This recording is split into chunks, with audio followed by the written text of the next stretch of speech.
Venez vous relooker chez Luminel. Salon de beauté Luminel vous présente le journal. Luminel, osez être la plus belle.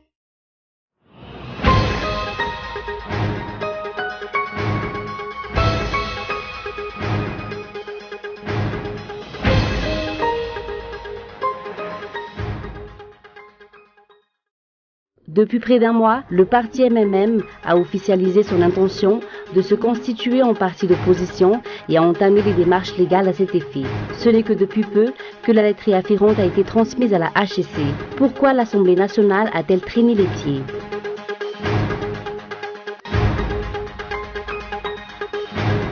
À la veille des fêtes, les prix de certains produits s'envolent. Les volailles sont par exemple hors de prix. En outre, les prix des œufs ont commencé à augmenter.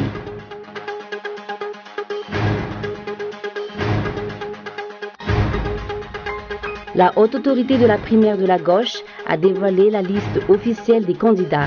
7 candidats, 4 socialistes et 3 membres des partis alliés s'affronteront à la primaire initiée par le PS pour la présidentielle de 2017.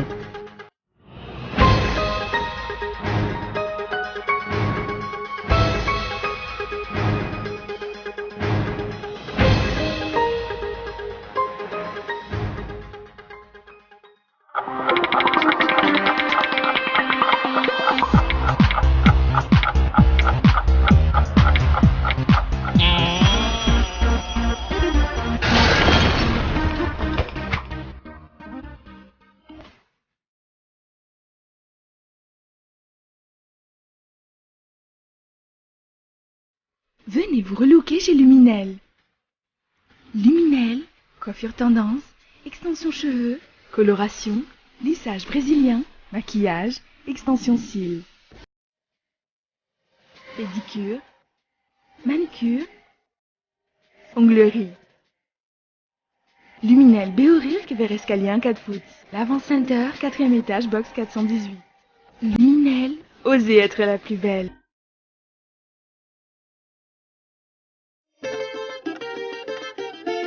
Sur l'axe Boumangajouf, Akalana Restaurant vous accueille dans un joli cadre fleuri et convivial, idéal pour les repas en plein air. Avec une terrasse offrant une vue imprenable sur la colline, Akalana propose des mets malagasy, de succulentes grillades et d'autres spécialités. L'endroit propose aussi différentes distractions, la pétanque, le ping-pong et divers jeux de société. Enfin, le local peut accueillir les anniversaires, fiançailles, baptêmes et diverses réunions. Akalan, mapafichan ma malagasy.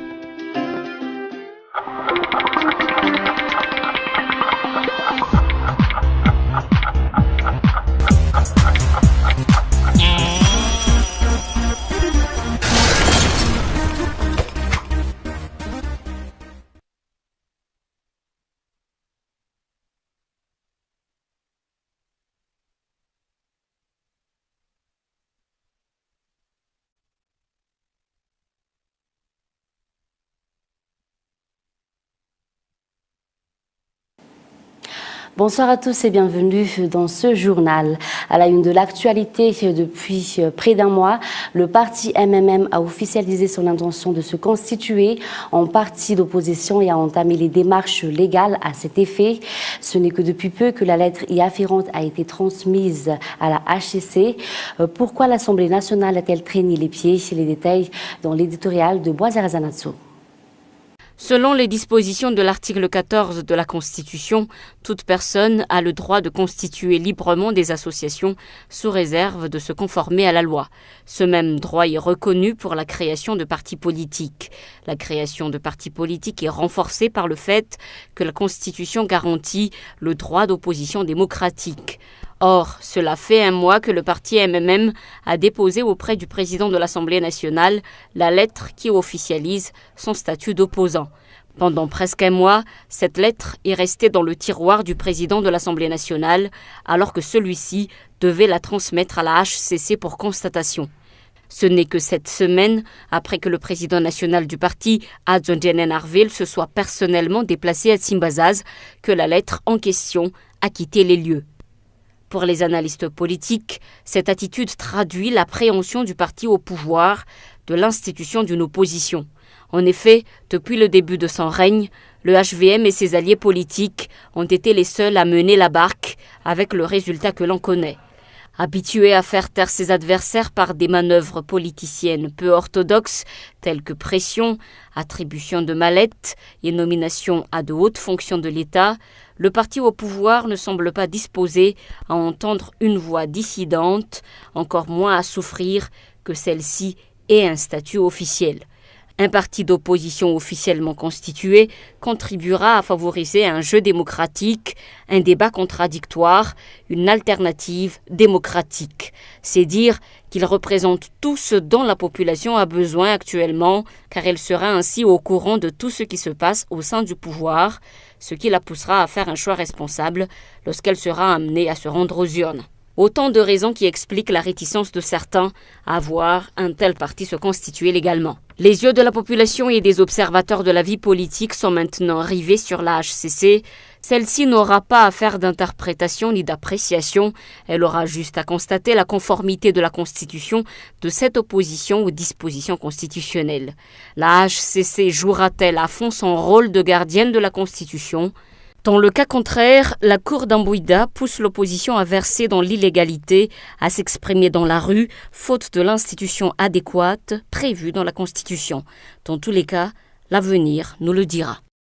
Toujours dans ce contexte, 2 députés exclus du groupe parlementaire TIM, ce dernier avait décidé la radiation des élus Benjamin Ndiamitatsu et Guillaume Ravaimanan pour non-respect de consignes de discipline de parti, notamment lors de l'adoption de la loi sur la réconciliation nationale. Les détails avec Zoua Koutenjin. 2 députés TIM, Benjamin Ndiamitatsu et Guillaume Ravaimanan, qui n'ont pas respecté les consignes du parti lors de l'adoption du projet de loi sur la réconciliation nationale, ont été radiés du groupe parlementaire TIM. Ils ont en effet voté en faveur du texte mardi dernier. Par ailleurs, le TIM prévoit d'envoyer une demande de déchéance auprès de la Haute Cour constitutionnelle. Outre ces 2 députés élus à Antananarivo Varajanu et Meanarivo, 3 autres députés TIM ont également levé la main lorsque ce projet de loi avait été soumis aux députés pour adoption. Notons que le parti TIM s'est opposé à cette loi et a ainsi proposé plusieurs amendements en travaux de commission. Des amendements qui concernaient l'article relatif à l'amnistie qui cible directement ou indirectement l'ancien président Marc Ravaimanan qui a l'intention de se présenter aux prochaines élections présidentielles. Même si les modifications avancées par le TIM n'ont pas été considérées en séance plénière, ces députés ont quand même voté en faveur du texte. Rappelons que cela fait des mois que le député Benjamin Ndiamitatsu avait été évincé de son poste de président du groupe parlementaire TIM parce qu'il n'a pas respecté les consignes et la discipline du parti. Pour le cas du député Guillaume Ravaimanan, l'opinion s'interroge. Pourquoi la radiation de cet élu du TIM n'est-elle pas intervenue au moment où ce dernier avait défendu bec et ongle l'exploitant chinois Assomaman ? Malgré les interpellations faites par la population de cette localité, le TIM n'avait rien fait. Mais quand les intérêts du président national du parti sont menacés, la réaction du TIM ne s'est pas fait attendre. Et puis, l'APM, un truc politique Madure, réclame que les contrats ou conventions signés par les dirigeants lors de la conférence des bailleurs et qui ont permis d'obtenir des promesses de prêts et de dons d'un montant de 10 milliards de dollars soient rendus publics. La population malagasy qui devra rembourser tout cet argent a le droit de connaître les conditions et les contreparties exigées par les bailleurs selon l'APM. Sur le plan politique, ce parti a dénoncé les intimidations et les arrestations infligées à ceux qui s'opposent au régime Rajoelinarimampianina, un régime qu'il qualifie de lâche et qui, selon lui, veut instaurer la dictature dans le pays. Passons à un tout autre sujet. 95 maisons menacées de démolition dans la ville de Diego. Les habitants affirment qu'ils ont aménagé le terrain depuis 1999. Ce n'est seulement aujourd'hui que la société qui se dit être la propriétaire se manifeste. Les habitants interpellent les autorités. Reportage de Zoura Koutenjin. Un terrain de 5 hectares 6 dans le Fouctan d'Ambalavoul, dans la ville de Diego, fait l'objet d'un litige actuellement. Des habitants ont pris soin du terrain et l'ont aménagé depuis 1999. À l'heure actuelle, une centaine de maisons y sont construites. Les habitants refusent de céder.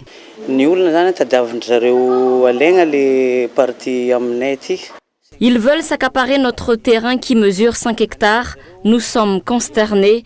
Le terrain en question est occupé depuis longtemps. Une importante société affirme être la propriétaire du dit terrain. Elle envisagerait d'y étendre ses activités. Ils ont laissé ce terrain à l'abandon depuis plusieurs années. Les habitants ont construit une, puis deux, puis plusieurs maisons. Personne ne s'est manifesté. Et aujourd'hui, après que des dizaines de maisons y sont construites, et ce depuis des années, ils veulent nous l'enlever. Les autorités locales et le ministère de tutelle ont été saisis dans cette affaire, mais d'après la population, elle n'a obtenu jusqu'à maintenant aucune suite favorable. Et puis, à la veille des fêtes, les prix de certains produits s'envolent. Les volailles sont par exemple hors de prix. En outre, les prix des œufs ont commencé à augmenter. Les commerçants affirment qu'ils ne font que répercuter la hausse appliquée par les producteurs. Reportage de Michael Ramarla. Les fêtes de Noël approchent à grands pas. Comme chaque année, à la veille des fêtes, les prix de nombreux produits augmentent. Les prix des volailles en particulier ont enregistré une hausse conséquente. Comparé à il y a 2 ans, les prix ont doublé. Les prix des volailles ont augmenté et les clients se font rares pour l'instant. Le prix du dindon avoisine les 100 000 arrières contre 50 000 arrières pour l'oie et 25 000 arrières pour le canard. Le poulet est le moins cher car il se négocie à 15 000 arrières.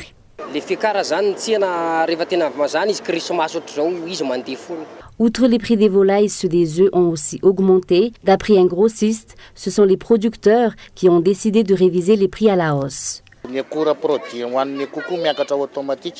Nous ne fixons pas les prix. Une hausse des prix des œufs intervient généralement pendant la période des fêtes. Mais après les fêtes, les prix reviennent à la normale. La hausse des prix des œufs fait suite à une forte demande comparée à l'offre. Ici, au marché d'Antomadink, 200 grossistes d'œufs sont recensés.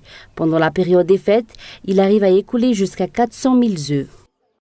Et puis la sécurité pendant les fêtes sera renforcée selon les forces de l'ordre. Durant la nuit du 24 décembre et la journée du 25 décembre, elles mettront en place un dispositif conséquent pour la sécurité de la population. Les bars seront particulièrement surveillés. Ils doivent tous respecter la fermeture à 21h. Des patrouilles seront mobilisées dans les quartiers chauds, mais en même temps, des éléments des forces de l'ordre garantiront la sécurité des ruelles. D'après le commissaire de police, auprès du 5e arrondissement, les habitants peuvent faire la fête en toute sérénité. Passons maintenant à l'actualité internationale. La haute autorité de la primaire de la gauche a dévoilé la liste officielle des candidats. 7 candidats, 4 socialistes et 3 membres des partis alliés s'affronteront à la primaire initiée par le PS pour la présidentielle de 2017. France 24. De quitter Matignon. Après 2 ans à l'intérieur et 2 ans et demi comme Premier ministre, c'est désormais à Manuel Valls d'assumer le bilan du quinquennat. L'ex-député maire d'Evry, considéré comme trop droitier et sécuritaire par une large partie de son camp, se veut le candidat du rassemblement, même s'il avait théorisé en février dernier l'existence de 2 gauches irréconciliables. Comme Manuel Valls, Arnaud Montebourg a 54 ans, et comme Valls, le député de Saône-et-Loire n'a jamais caché ses ambitions. Il y a 5 ans, il était le 3e homme de la primaire socialiste, ce qui lui a valu les postes de ministre du redressement productif puis de l'économie. Le défenseur du Made in France démissionne en août 2014 pour rejoindre le secteur privé, mais multiplie depuis les critiques contre le pouvoir en place.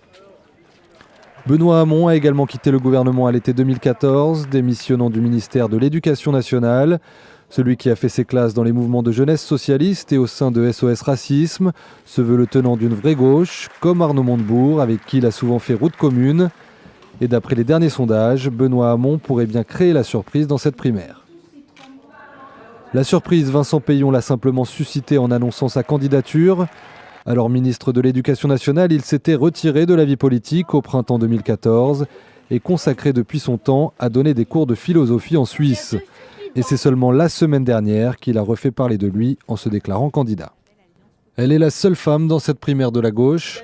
Jusqu'à il y a quelques jours, Sylvia Pinel devait même se présenter directement à la présidentielle au nom du Parti radical de gauche, dont elle a pris la tête en septembre, après avoir participé au gouvernement successif du quinquennat de François Hollande. François de Rugy est député de Loire-Atlantique depuis 2007. Cet écolo-centriste s'est rapproché progressivement du PS, jusqu'à en rallier le groupe à l'Assemblée cette année, après avoir quitté le parti Europe Écologie Les Verts, dont il dit regretter la dérive gauchiste. Lui aussi est issu de la famille écologiste, mais a fait ensuite un détour par le MoDem de François Bayrou. Jean-Luc Benamias a commencé sa carrière comme journaliste de revues militantes et satiriques. L'ancien secrétaire national des Verts a fondé un nouveau parti de centre-gauche appelé le Front démocrate. Direction la Turquie, 13 militaires au moins ont été tués dans l'explosion d'une voiture piégée à Kayseri, dans le centre de la Turquie. Elle s'est produite à proximité d'un autobus public. France 24. Il est 9h moins le quart ce samedi matin quand une bombe placée dans une voiture explose au passage de ce bus. À son bord, des soldats non gradés et des sous-officiers en permission pour la journée. Ils venaient de quitter le quartier général pour rejoindre le marché local. D'après l'armée, des civils pourraient aussi faire partie des victimes. Le vice-premier ministre a déclaré à la télévision que l'attaque ressemblait malheureusement à celle d'Istanbul le week-end dernier, une attaque revendiquée par un groupe kurde qui avait fait 44 morts. Pourtant, Kayseri, l'une des principales villes du centre de Turquie, est un carrefour industriel habituellement épargné par les attentats. Le gouvernement a imposé une interdiction temporaire de diffuser les images de l'attaque, une pratique devenue courante depuis la multiplication des explosions ces derniers mois en Turquie. Avant de nous quitter, un bref rappel des titres. Depuis près d'un mois, le parti MMM a officialisé son intention de se constituer en parti d'opposition et a entamé les démarches légales à cet effet. Ce n'est que depuis peu que la lettre afférente a été transmise à la HCC. À la veille des fêtes, les prix de certains produits s'envolent. Les volailles sont par exemple hors de prix. En outre, les prix des œufs ont commencé à augmenter. Et la haute autorité de la primaire de la gauche a dévoilé la liste officielle des candidats. 7 candidats, 4 socialistes et 3 membres de partis alliés s'affronteront à la primaire initiée par le PS pour la présidentielle de 2017. Et c'est la fin de ce journal. Merci encore de votre fidélité. Bonne soirée à tous sur Cool TV et au revoir.